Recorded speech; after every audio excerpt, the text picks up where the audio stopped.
Olá, sejam bem-vindos de volta ao nosso tutorial de Geant4. Nos dois primeiros vídeos nós vimos como fazer a menor simulação que tem todo o esqueleto de uma grande simulação e que funcione. E no segundo vídeo nós vimos o básico de interfaces com o usuário. Hoje nós vamos ver o básico de visualizações, ou seja, como visualizar o detector que nós estamos construindo. E como bônus, nós vamos aprimorar a nossa interface com o usuário, permitindo que a gente use também uma interface gráfica com o usuário.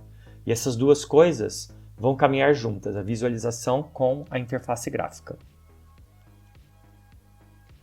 O Geant, ele funciona com motores de visualização, como eles chamam. E o que são isso? São plugins. São classes desenvolvidas por diferentes grupos e que chamam diferentes bibliotecas gráficas desenvolvidas em C++ e fazem elas funcionarem em conjunto com o Geant. Então permitem que você visualize o seu detetor através de diferentes motores gráficos. Alguns são internos, vêm junto com o próprio Geant, e outros são externos, desenvolvidos por grupos, e você pode desenvolver o seu, inclusive se for do seu interesse. Então, alguns desses motores permitem fazer a visualização do seu detetor e te disponibilizam uma interface gráfica com o usuário, ou GUI, como nós chamamos em inglês, Graphical User Interfaces. A visualização ela é gerenciada por uma classe virtual, como é de costume no Geant, G4VisManager. Porém, como nós já vimos na interface com o usuário, no vídeo anterior, para facilitar o nosso trabalho, o Geant fornece uma implementação dessa classe virtual para a gente. Então, ao invés de criar o nosso próprio visualizador, o que implicaria fazer várias escolhas em tempo de compilação para ativar um dos motores gráficos, na verdade, eu crio esse ponteiro para esse objeto na memória, né? Então, G4VisManager, eu crio um ponteiro. E ao invés de chamar o construtor dessa classe, eu chamo este construtor, G4VisExecutive. Então esse cara vai criar para mim um gerenciador de visualização já pré-configurado para o meu uso. Depois basta dizer VisManager Initialize para ter o meu motor de visualização funcionando. Então, o problema é que esses motores de visualização eles são todos definidos durante a compilação do Geant. Eu vou mostrar para vocês. Quando a gente configura o Geant lá na compilação, lá quando você está compilando e instalando, precisa prestar atenção em algumas flags, alguns enablers que ele tem. Você provavelmente fez CMake, de dentro da pasta, né, como indica o manual de instalação, você fez CMake, você passou o prefixo de instalação, ou seja, onde você quer que instale o seu Geant. Se você não passou, ele instalou no lugar padrão. Você passou o lugar onde estavam seus dados. Se você não passou, ele provavelmente procurou no lugar padrão ou até fez o download para você.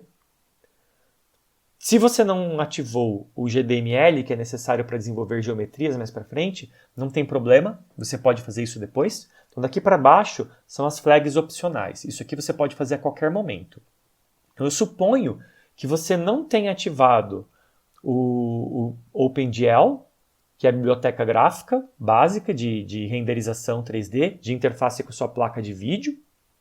Na verdade não é uma biblioteca, né? É um API, é uma interface de programação com a sua placa de vídeo. E provavelmente você também não ativou o Qt. Então Qt é essa biblioteca que permite gerenciar janelas, com botõezinhos, com moldura, com botão de fechar. E a gente precisa disso em C++ para poder criar janelas. E ela existe nos 3 grandes sistemas operacionais, Windows, Mac e Linux. A única diferença aqui é que se você estiver no Windows, ao invés de underline X11, nesse flag aqui, você tem que passar um underline Win32. E você precisa ter o Qt instalado no seu computador também. Então, mesmo que você já tenha compilado e instalado, você pode de novo digitar CMake, você pode pular tudo isso, se você já passou, e simplesmente digitar CMake e essas 2 linhas na frente. Esse aqui é só uma quebra de linha. Se você não quiser usar isso aqui, você pode escrever essas 2 opções uma na frente da outra. Se você fizer isso e compilar novamente, ele vai ativar. Ele vai compilar só o que faltou desde a sua última compilação. E assim você pode ir ativando vários opcionais do Geant. E eu vou mostrar isso para vocês, vamos fazer juntos, como sempre. Então, na verdade, eu vou abrir primeiro o meu terminal, só para mostrar para vocês. Eu estou aqui na minha pasta do Geant. Então, se eu entrar na pasta Build, eu posso fazer aqui meu CMake, ponto, porque eu estou na pasta Build, estou pedindo para ele olhar na pasta anterior. A pasta anterior é a que contém as instruções do CMake. Como eu já tenho tudo compilado, ele mostra para mim que eu já tenho todos os datasets no lugar certo, ele mostra todos os flags que eu já usei, e ele mostra que eu já recompilei com o GDML, com o Qt e com o OpenGL. Você não precisa se preocupar com o GDML agora. Quando for a hora de usar, você pode ativá-lo mais tarde. Dito isso, voltando agora para o nosso programa, eu vou começar do tutorial 2, que é o da aula passada, que eu quero mostrar algo interessante para vocês. Na aula passada, eu não tinha o Qt ativado. Eu não tinha recompilado com o Qt on. Então, essa biblioteca, apesar de estar na minha instalação do Linux, não tinha sido usada pelo Geant. Então, eu não tinha as classes corretas. O que eu vou fazer aqui, esse é o mesmo exemplo que você tem. Lembra que na aula passada nós rodamos e apareceu aqui embaixo a interface modo texto? Eu só recompilei o Geant com o Qt ligado. Eu não fiz mais nada. Eu vou rodar novamente o nosso tutorial. Do jeito que está. Eu nem vou compilar de novo. Olha o que aconteceu. Agora nós temos uma interface gráfica. Vou pôr aqui em tela toda. Funciona exatamente igual ao anterior, com a vantagem que nós temos todos os comandos aqui em cima o tempo inteiro para você consultar. Você pode fazer um search aqui em cima para buscar o que você quer. E ao invés de digitar no terminal, você digita aqui embaixo. Ele tem uma aba com algumas dicas úteis para você. Nesse momento, nós não temos nenhum visualizador funcionando. Então, eu posso, na verdade, como eu já compilei, vou mostrar para vocês lá no terminal, quando eu rodei. Olha o que apareceu aqui. Tem uma mensagem nova. Aparece assim, Available UI Sessions. Nós temos Qt agora e outras. Antes a gente só tinha no modo texto, que eram essas duas. Agora eu tenho essa. Aliás, eu acho que a GAG também tinha, apesar de eu não usar. Agora nós temos a Qt. Por isso que ele abriu aquela janela. Ele faz essa escolha com base numa ordem de prioridades internas. Então, uma vez que eu tenho o Qt instalado, ele vai preferir usar Qt ao invés de usar o modo texto.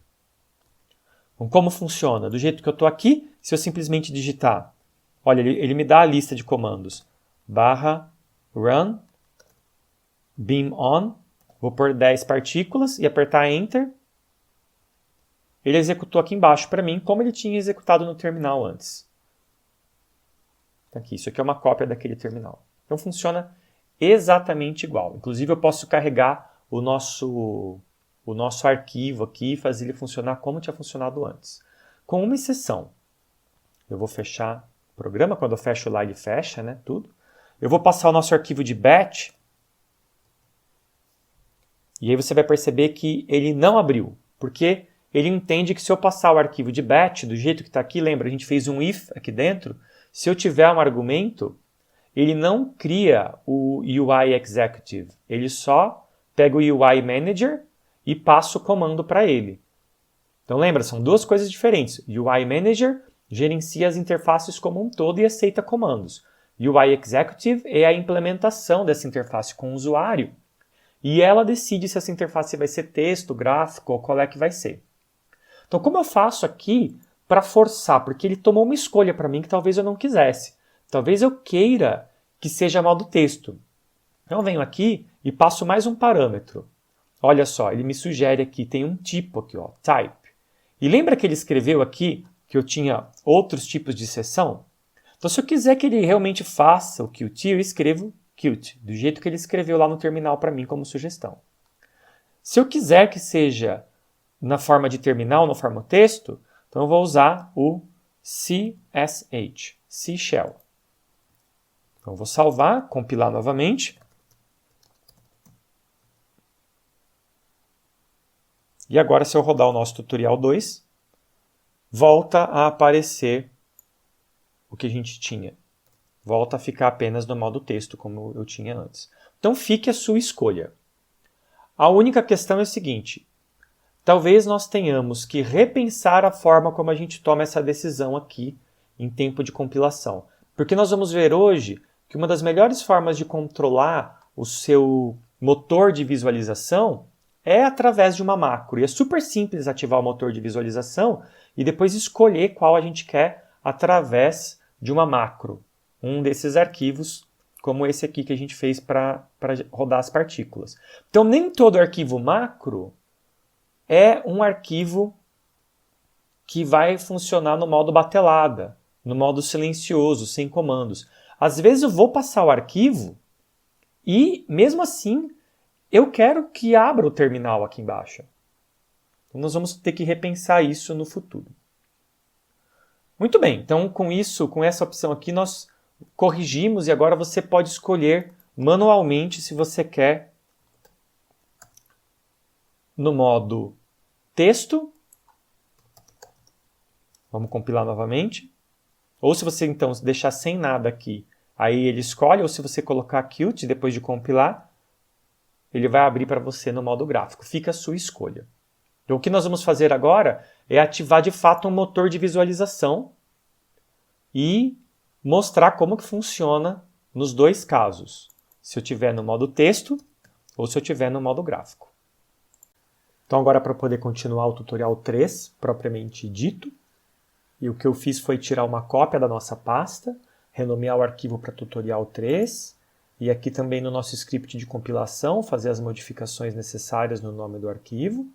E com isso, nós temos exatamente onde nós paramos no tutorial 2, incluindo essa última modificação para abrir o modo de interface com o usuário no modo texto. A gente vai conferir se isso tudo está ok. Dá o source compile. Ele tem que compilar direitinho, gerou o binário aqui, executando. Está ali o nosso modo texto. Muito bem, e agora a gente vai, pela primeira vez, invocar um motor de visualização. Então, como nós fazemos isso? Fazemos através do uso de duas outras classes, da mesma forma que a gente tinha aqui em cima. Vou até copiar para agilizar o nosso processo. Então, this is the user interface and this is the visualization engine. E aí nós vamos chamar um g4 vis executive e g4 vis manager. A única diferença é que aqui tem que ser M maiúsculo. Pronto. Então, da mesma forma que nós fizemos para a interface do usuário, UI, agora nós vamos fazer para os motores de visualização. Aqui embaixo, depois no nosso main, então estamos aqui no main, lembra que nós temos o Run Manager, a Physics List, e aqui a gente inicializou as ações do usuário. Antes de ativar a nossa interface, eu posso vir aqui e pedir para criar uma instância do motor de visualização. O correto, e por correto eu quero dizer o que se espera que seja feito numa grande simulação, é que você derive, assim como nós fizemos para essas classes aqui em cima, para o Primary Generator, tá vendo? Para User Action Initialization, assim como nesses casos, o correto seria que a gente fizesse uma herança, uma classe que herda do Visualization Manager. Porém, isso já é feito para nós, só que de uma forma diferente. Bom, já existe uma classe, uma instância do gerenciador de visualizações, e isso é feito com um controle, algumas flags que a gente chama, né? Umas bandeiras, uns indicadores para dizer qual deles a gente quer que carregue. Então é um pouco complicado para entrar em detalhes agora, não é o objetivo, mas basta dizer o seguinte. Está vendo o Viz Manager? Esse é o cara que a gente quer criar aqui. Então, estamos aqui depois de inicializar o Run Manager e a gente vai fazer auto Viz Manager. Então, isso é um ponteiro. Vou colocar um asterisco aqui. E aí, o certo seria eu herdar, né? Vir aqui, new. Só que eu não posso fazer isso. Eu não posso porque essa classe ela é virtual. Ele não vai deixar. Ele está falando aqui, ó, isso é uma classe abstrata. Então eu não posso herdar dessa. Porém, o Giant já me dá uma classe que herda tudo que precisa dessa daqui, ativando os motores. Como? É essa classe aqui de cima, de for Viz Executive. Então, em vez de... Eu sei que parece complicado, mas isso aqui vai ser um Viz Manager. Só que ele vai derivar dessa classe aqui, Viz Executive. E aí, Viz Manager Initialize. Então, a princípio, isso aqui seria o suficiente para rodar nossa visualização. Mas não vai acontecer. Eu vou mostrar para vocês por quê. Então, salvo, vamos compilar e rodar. Nada aconteceu. Nada aconteceu. E aí eu vou mostrar para vocês por quê. Alguma coisa mudou, na verdade. Você só não viu. Então, mais para cima, ele surgiu com essa nova informação que ele não tinha antes. Ó, Registering Graphics Systems. You have successfully registered the following graphics systems. E ele fala quais são os sistemas gráficos que estão disponíveis. Estes são os sistemas gráficos internos dele.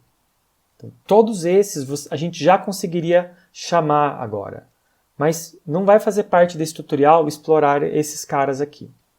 Quero mostrar para vocês o sistema OpenGL, ou OpenGL, que a gente fala em inglês, que é o mais prático e mais versátil, porque ele vai funcionar igualmente em todos os sistemas operacionais. Mas ele não está aqui.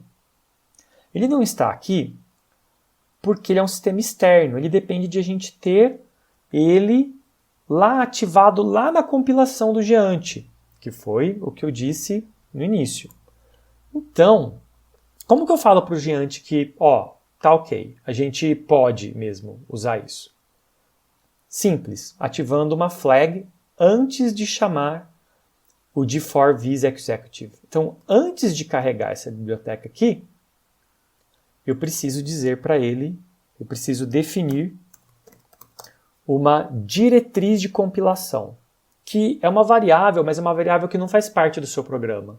As diretrizes de compilação são variáveis entre aspas, elas não necessariamente têm um valor, elas são um aviso de que algo está definido para o compilador e ajuda o compilador a tomar decisões em tempo de compilação. Então, para aqueles que não são muito inteirados de como funciona o compilador do C++, principalmente, é óbvio que nós temos as decisões tomadas durante o programa, que é quando você coloca um if, como esse, e nós chamamos isso de decisões em tempo de execução, quando o programa está sendo executado.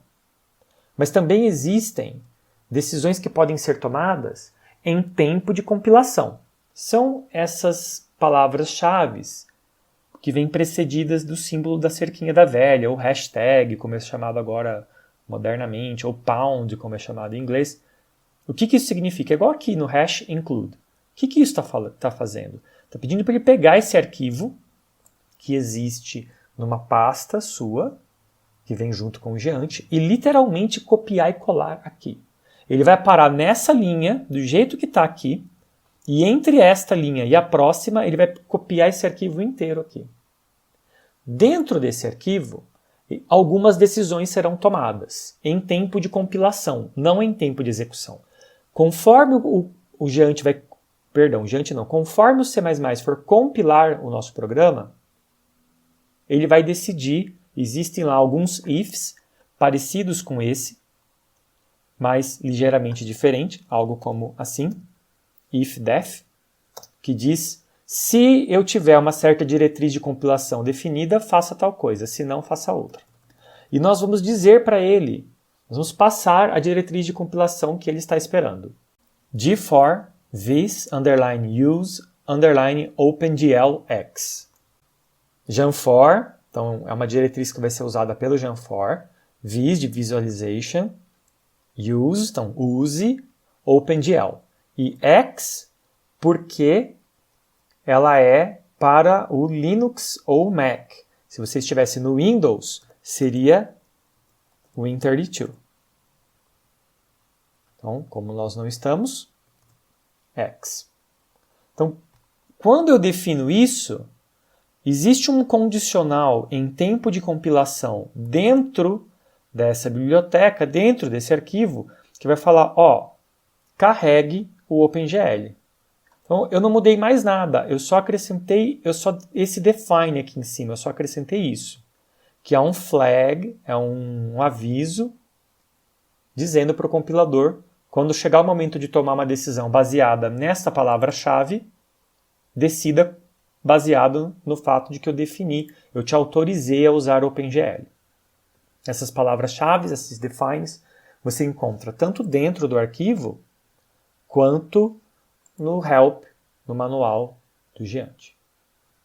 Vou sair daqui, compilar e executar mais uma vez. Agora eu vou rolar a tela para cima para a gente ver o que mudou. E olha a diferença. Agora, ele tinha parado nesse daqui, né? Mopren File. Agora nós temos dois novos. OpenGL Immediate X, dizendo, isso aqui é o modo imediato, e OpenGL Stored X. A diferença entre modo imediato e modo armazenado tem só a ver com quando você está visualizando tracks. Quando você quer fazer uma visualização instantânea do dado, você está usando immediate. Mostre para mim imediatamente. Ele não faz um buffer, ele não armazena os tracks. E o stored é quando você tem uma grande quantidade de dados, então na verdade ele pré-armazena vários tracks para você poder passar por todos eles, ele não gera na hora. Para poucos tracks, ou para um track de cada vez, eles funcionam iguais. Legal, então isso está aqui, está funcionando, e o que eu vou fazer, por exemplo, é pegar o immediate, eu vou copiar daqui, ó, essa palavra-chave, Ctrl C. Nós estamos no nosso, olha que bonito, estamos aqui no nossa interface com o usuário ainda. E eu vou dizer assim, ó, ls. Agora, no meio daqueles menus todos, nós temos o menu vis, visualization. Então, /vis, /open, e aí eu vou colar o que estava escrito ali, OGLIX, OpenGL Immediate X. E nós temos uma janelinha. Então essa janelinha é aonde vai aparecer o nosso detector pela primeira vez daqui a pouco. Porém, eu poderia dar comando por comando aqui e a gente ficar, né, entediado, morrer de tédio, ou eu posso colocar todos numa macro. Lembra que nós temos aquela macro dos muons? Nós vamos melhorar um pouquinho aquela macro. Então vou fechar aqui. Sair. Cadê? Aqui a macro com os muons. E o que eu vou fazer é adicionar...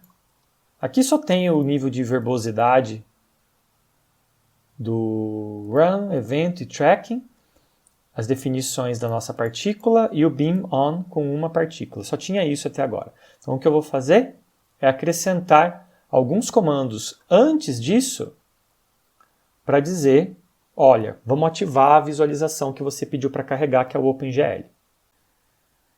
Então primeiro, vou mostrar para vocês o que eu colei aqui, linha por linha, porque era mais rápido do que digitar tudo. E aí a gente vai entender o que cada um deles faz. Primeiro, OpenGL, abrir aquela janela que a gente viu, é a mesma linha que eu digitei com a mão aqui embaixo, mas agora colocada na nossa macro. O próximo, este comando desenha o volume mãe na tela. Então ele vai fazer aparecer o nosso detector, Na verdade, quando eu coloco assim Draw Volume e não ponho nada na frente, ele está desenhando o volume mãe, mas eu poderia pedir para ele desenhar um volume específico, passar o nome do volume dentro do programa. Quando eu não coloco nada, ele desenha o volume mãe. E, consequentemente, ele desenha todos os volumes dentro do volume mãe. Depois, um ângulo. Porque aquela telinha preta, ela não é muito interativa. Então, para mudar o ângulo de visualização do detector, eu coloco aqui. Isso aqui é em coordenadas polares, tem que tomar um pouco de cuidado só. Eu posso pôr 0 e 0 aqui inicialmente, na verdade.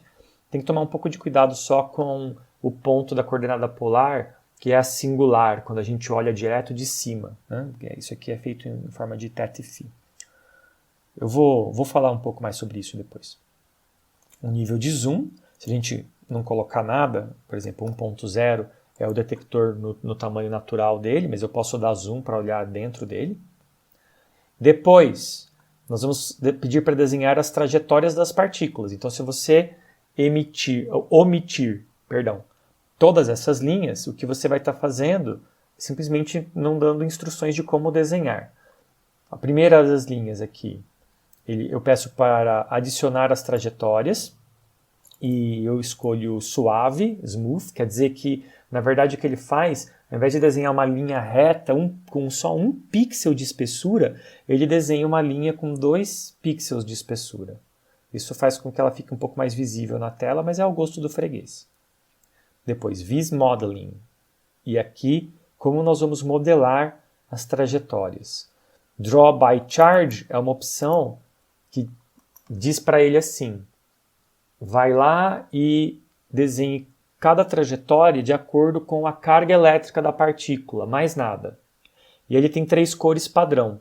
Ele adota azul para cargas positivas, ele adota vermelho para cargas negativas e verde para partículas de carga zero. Além disso, vocês vão ver uns pontinhos amarelos, que são os vértices, é quando uma linha termina e começa a outra. Depois, mais outras 2 opções, tudo isso aqui é opcional, tá? Tem a ver com o tamanho e com o formato. Eu copiei, eu não vou enganar vocês, tudo isso daqui a gente pega direto do manual do Geante. Então, são opções que eles mesmos sugerem para você colocar aqui. Eu não inventei nenhuma dessas. Não é uma sugestão minha, é da própria colaboração Geante. Depois, no fim, para fazer a superposição dos eventos em um dado run, isso aqui eu escolho, eu posso deixar aqui ou não, então se eu colocar um hash aqui na frente eu comento isso. E o que ele está dizendo é que em cada cena de visualização, no final do meu evento, faço o acúmulo. Então, se eu tiver isso aqui são todos os eventos no final de um run. Então, se eu faço um run com 10 partículas, ele vai botar as 10 na mesma cena. Isso com 100, se eu comentar essa linha, ele vai pôr uma de cada vez. E aqui, Reestablish Auto Refreshing. O que ele está fazendo? Que se eu não tenho isso aqui ligado, ele não desenha de novo o meu track a cada novo run. Isso aqui é importante para que quando eu termine o run, ele vai lá e desenha o track para mim. Ok, o resto é igual. O resto a gente manteve. Então, está salvo esse arquivo. Não preciso compilar de novo, porque a única coisa que eu fiz foi mexer na macro. Eu só vou pedir para ele executar a macro. Você vê que momentaneamente funcionou. Momentaneamente, nós vimos o detetor, até dá para ver ele desenhar alguma coisa e depois some. O que está acontecendo aqui? Vamos voltar lá no nosso projeto. Lembra, no tutorial passado, nós dividimos da seguinte forma. Se a pessoa o usuário passar um único argumento, esse argumento vai ser encarado como o nome do seu... Aliás, perdão, um único argumento sempre tem. Porque quando eu rodo, olha aqui embaixo no terminal, quando eu escrevo assim o nome do meu programa e depois a macro, esse aqui ele considera como sendo um argumento. Então é impossível passar menos de um argumento. E eu estou dizendo assim, se o argumento for exatamente igual a 1, abra a interface com o usuário executiva no modo texto, comece uma sessão, ao terminar a sessão, delete a sessão, ponto final. Se não, simplesmente abra o visualizador, o UI Manager, e execute em modo batelada.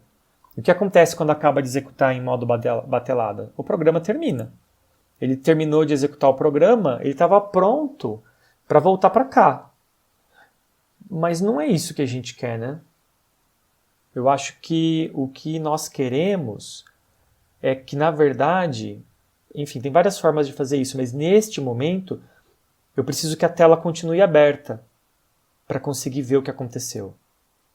Então a forma de fazer isso é pedir para ele criar, mesmo quando tiver o comando, mesmo quando tiver um arquivo, quando tiver mais de um parâmetro, que eu tiver nessa situação aqui, pedir para ele também criar a nossa interface com o usuário.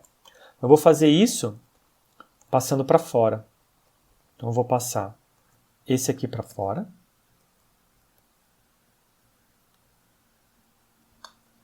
E, dessa forma, eu preciso passar o delete para fora do if também. Outra coisa é que no nosso visualizador eu também usei new. E se eu uso new, eu preciso usar delete. Então eu preciso pegar o nosso objeto, vir aqui, delete visManager. Tinha esquecido de fazer isso, é importante, senão nós criamos um vazamento de memória.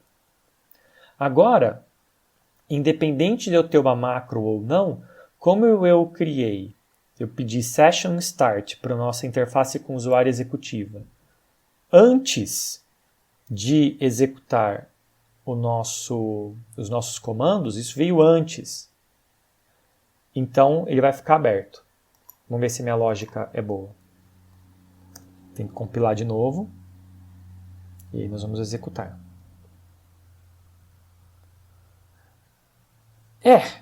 Quase. A janela não apareceu. Nossa janela não ficou aberta. Deixa eu ver o que nós vamos fazer. Quando eu entro aqui...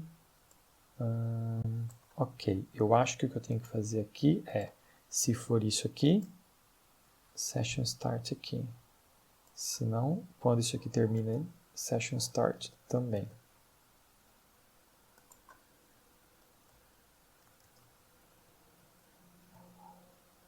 Opa. Eu acho que a ordem está invertida. Viu o que aconteceu? Ó.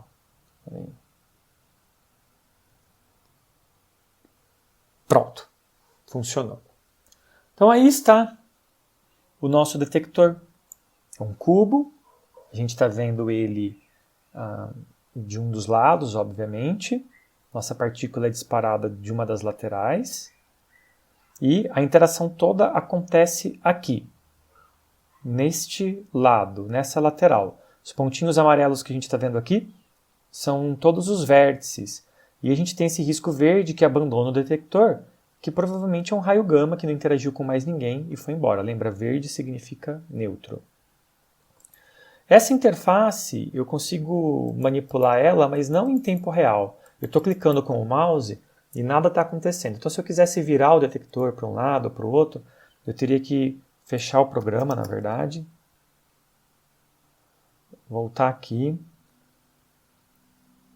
E mudar, por exemplo, vamos colocar aqui 90, 45. Executar novamente. Lá, eu rodei um dos lados, talvez 45, 45, que era o que tinha antes. Pronto. Então agora dá para ver que nossa partícula está entrando aqui pela esquerda, nosso detetor, e como nós fizemos aqui na configuração, olha só, a posição é menos 10 para a esquerda e a direção dela, eu não coloquei direção aqui, mas a direção é para a direita em X. Isso indica que justamente aqui é o eixo X, nessa direção aqui. Agora, tá bom, é o nosso detetor. Se eu der zoom aqui, não importa nada, veja, a janela não muda, não é dinâmico. Esse visualizador não é nada dinâmico.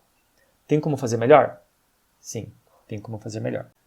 nós temos que usar o Qt. Vamos lá. Vamos fechar o detector aqui. Volta para o nosso programa. Nós vamos copiar essa linha e acrescentar OpenGL Qt. Bom, compila.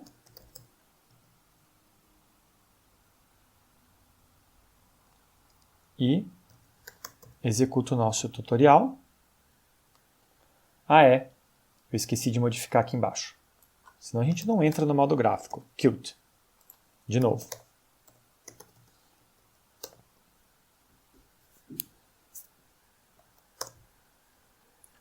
Legal! E dessa vez, nós temos uma sugestão aqui, ó. Lembra aquela linha onde nós abrimos o modo gráfico? Olha, /vis, open, OGL. OGL é um apelido para, na verdade, é a mesma coisa que digitar OpenGL Immediate X, ou só OGL, ele entende que é um apelido para aquele. E aí nós temos o nosso detector. Olha que bacana, eu acho isso aqui legal demais. Ok, o que nós vamos fazer aqui? A gente pode pegar o nosso arquivo de visualização e simplesmente copiar daqui para baixo, ó. Esse zoom aqui não faz diferença, na verdade. Ó, esse comando Draw Volume, a gente pode colocar aqui. A diferença é que agora se eu clicar com o mouse, a gente pode colocar o ângulo que quiser. Por outro lado, ele não sabe nada da nossa partícula ainda e nem sabe nada sobre as trajetórias. Então eu vou copiar daqui as linhas. Pode colar todas de uma vez. Ele arrumou todas para desenhar nossas trajetórias. Vou colocar aqui o Auto Refresh True também. E, por fim, as configurações da nossa partícula. Então, se tudo deu certo, agora eu posso colocar